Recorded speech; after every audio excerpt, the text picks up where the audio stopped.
let's go to our next roving reporter with a segment on living proof conversations for entrepreneurs.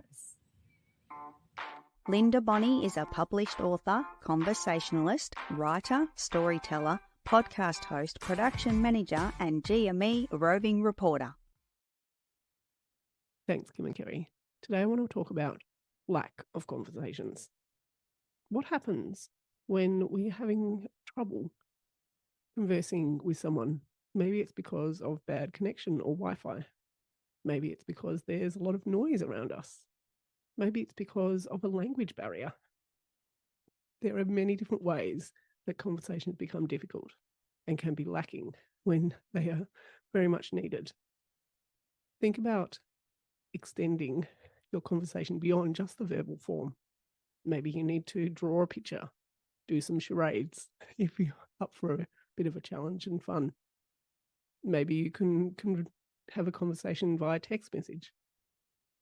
Maybe there's something that needs to be cleared up. Maybe there's some questions you can ask in order to increase your clarity and somebody else's. While there's many conversations around us, as entrepreneurs, I think we need to think about the different ways that conversations can lack and which ones we are choosing in our everyday. That's it for now. Back to you, Kim and Kerry. Thank you, Linda. I can't imagine not having a conversation or a lack of, I always have something to say. So I think if I'm speaking to someone and it's an inanimate object that won't speak back to me.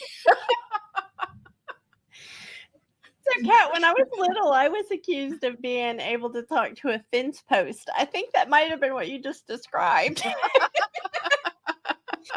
So there are a lot of factors that can contribute to a lack of conversation, but not with Kat and I. Like Linda mentioned, a poor internet connection can make a conversation rather difficult. And sometimes there's nothing you can do to make your connection better. I have been living proof of that this year.